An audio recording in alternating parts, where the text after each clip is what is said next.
क्या आपने कभी सोचा है कि हम हर दिन कितने जीवों को अनजाने में मार देते हैं? हर सांस में, हर कदम पर, हर काम में जाने अनजाने हम पाप के भागी बनते हैं। पर क्या इसका कोई प्रायश्चित है?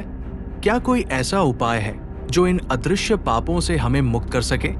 आज की इस दिव्य कथा में हम जानेंगे श्रीमद् भागवत महापुराण में वर्णित उस महान संवाद को, जहां महाराज परीक्षित ने यही प्रश्न शुकदेव मुनि से किया और उत्तर मिला पंचयज्ञ, एक ऐसा रहस्य जो हर गृहस्थ के लिए वरदान है। कथा उस समय की है जब श्रीमद् भागवत महापुराण की अमृत वर्षा हो रही थी। सप्ताह का 7वां दिन चल रहा था। श्रोता है महाराज परीक्षित, वक्ता है स्वयं आचार्य शुकदेव। महाराज परीक्षित ने एक अत्यंत मार्मिक प्रश्न उठाया। हे मुनिवर, यदि कोई मनुष्य अनजाने में कोई पाप करता है, जैसे कि चलते समय किसी चींटी का जीवन नष्ट हो जाए, लकड़ी जलाते समय उसमें छिपे जीव मर जाए, या श्वास के साथ सूक्ष्म जीवों का नाश हो जाए, तो क्या ऐसे पापों का कोई प्रायश्चित है? उनका ये प्रश्न केवल उनका नहीं था, ये हम सबका है, क्योंकि ये केवल जानबूझकर किए गए पापों की बात नहीं थी। ये उन सूक्ष्म कर्मों की बात थी जो हर मानव को बंधन में डाल देते हैं। शुकदेव मुनि ने मुस्कुराते हुए कहा, हे राजन, इस संसार में ऐसा कोई मनुष्य नहीं जो प्रतिदिन बिना किसी जीव को कष्ट दिए जी सके, लेकिन ईश्वर ने इस संसार की व्यवस्था में हर दोष का समाधान भी रखा है, और इसका समाधान है पंचयज्ञ। ये 5 यज्ञ कोई अग्निहोत्र, हवन या बड़ी विधियां नहीं है। ये सरल, करुणा से भरे दैनिक कर्तव्य है जो हर गृहस्थ, हर साधक, हर भक्त कर सकता है। अब हम इन 5 यज्ञों को विस्तार से समझेंगे। हर यज्ञ के पीछे एक गहन दर्शन, एक आध्यात्मिक रहस्य और एक वैज्ञानिक दृष्टिकोण छिपा है। पहला यज्ञ, गौ यज्ञ, गाय को पहली रोटी देना। गौ सर्वदेवमयी मता, गाय में समस्त देवताओं का वास है। शास्त्रों के अनुसार जब हम गाय को अन्न प्रदान करते हैं तो उसके माध्यम से हम अग्नि, वायु, सूर्य, चंद्र, वरुण, इंद्र, अश्विनी कुमार आदि समस्त देवताओं को तृप्त करते हैं। रोज जब रोटी बने तब पहली रोटी गौमाता के लिए निकालना एक यज्ञ है। इससे अनजाने में किए गए पाप जो भोजन से जुड़े हैं उनका शमन होता है, जैसे जीवों की हत्या, अन्न का अपवित्र प्रयोग आदि। इसका आधुनिक दृष्टिकोण ये है कि गाय के संरक्षण से न केवल पर्यावरण सुधरता है बल्कि सामाजिक सद्भाव भी बनता है।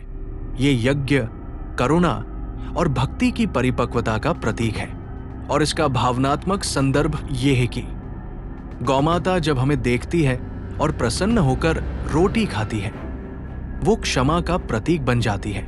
दूसरा यज्ञ है पिपीलिक यज्ञ, चींटियों को आटा देना।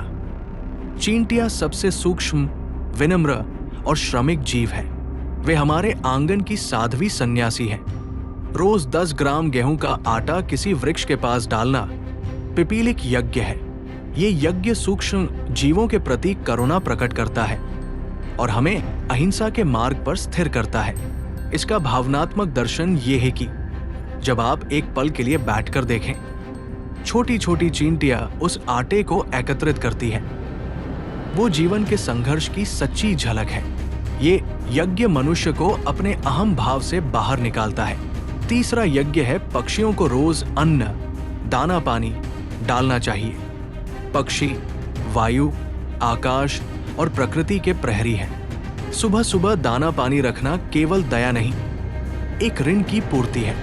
हमारे भोजन, अन्न, फल, बीज, ये सब पक्षियों और कीटों की सहअस्तित्व वाली व्यवस्था से ही उत्पन्न होता है। जब हम उन्हें अन्न देते हैं, ये यज्ञ हमें सहजीवन का पाठ पढ़ाता है। शास्त्रों के अनुसार जो मनुष्य पक्षियों को अन्न देता है वो अपने घर में लक्ष्मी का वास बनाए रखता है। इसका भावात्मक दृश्य ये है कि पंख फैलाकर उड़ते पक्षी जब प्रसन्न होकर चुगते हैं तब मन भी आकाश जैसा विशाल हो उठता है। चौथा यज्ञ है मत्स्य यज्ञ। आटे की गोली बनाकर रोज जलाशय में मछलियों को डालनी चाहिए। जल ही जीवन है, ये कोई नारा नहीं, सनातन दर्शन है। जल में रहने वाले जीवों को अन्न देना, ये मत्स्य यज्ञ है। आटे की गोलियां बनाकर नदियों, तालाबों या कुंडों में डालना न केवल पाप का शमन करता है, बल्कि जल देवता को भी संतुष्ट करता है। ये यज्ञ जलचर प्राणियों के साथ हमारा संबंध बनाता है, जो हमें जल प्रदूषण, अज्ञान और उपभोग की प्रवृत्तियों से बाहर निकालता है। जब मछलियां जल की सतह पर आती है और प्रेम पूर्वक अन्न लेती है, तब वो क्षमा की झलक होती है।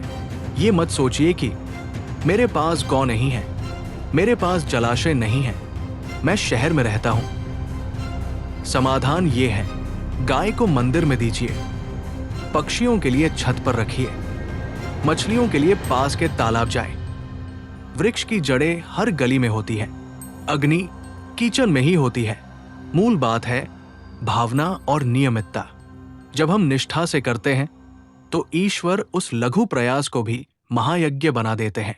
पाप चाहे अनजाने में हुआ हो या जानबूझकर, यदि आप प्रायश्चित की भावना से हृदय से पंच यज्ञ करें तो वो पाप जलकर भस्म हो जाते हैं। हर दिन अपने भीतर के दोषों को, अपने कर्मों की मलिनता को इन यज्ञों से धोइए। ये यज्ञ केवल धर्म नहीं, आत्मा का स्नान है।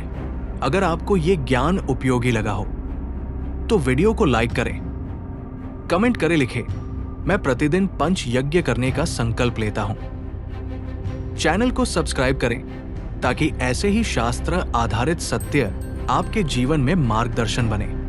5वां यज्ञ है अग्निहोत्र यज्ञ, अग्नि को अर्पण। अग्निर्देवो द्विजातिना मुनिना हृदि दैवतम, अर्थात अग्नि ही देवताओं का मुख्य द्वार है। अग्नि ही हमारे संकल्पों को देवताओं तक पहुंचाती है। अग्निहोत्र यज्ञ का तात्पर्य है अन्न के पवित्र अंश को अग्नि में अर्पित करना, जो देवताओं को समर्पण का प्रतीक है।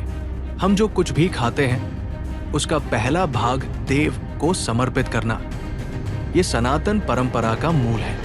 रोटी बनाते समय उसका एक टुकड़ा लें, उसमें थोड़ा घी और शक्कर मिलाएं, इसे किसी शुद्ध अग्नि में अर्पित करें, जैसे रसोई की अग्नि, दीपक की लौ या हवन कुंड में। ये अग्निहोत्र यज्ञ कहलाता है।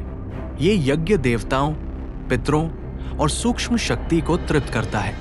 शास्त्रों में कहा गया है, अग्नि को दिया गया भोग 10 गुना होकर वापस आता है। ये यज्ञ श्रद्धा, संस्कार और समर्पण का प्रतीक है। इन 5 यज्ञों का नियमित पालन करने से मन पवित्र होता है, आत्मा हल्की होती है, पापों का क्षय होता है, पुण्य का उदय होता है, ब्रह्म ज्ञान की ओर आत्मा अग्रसर होती है। यज्ञ शुद्ध करते हैं हृदय को। करुणा, सेवा और दान के बिना आत्मा मुक्त नहीं होती। पंच यज्ञ केवल एक कर्तव्य नहीं है, ये आत्मा को शुद्ध करने वाले साधन हैं। इनका अभ्यास करने से मनुष्य न केवल पापों से मुक्त होता है, बल्कि वो अदृश्य पुण्य का संचय भी करता है, जो उसके जीवन को बदल देता है।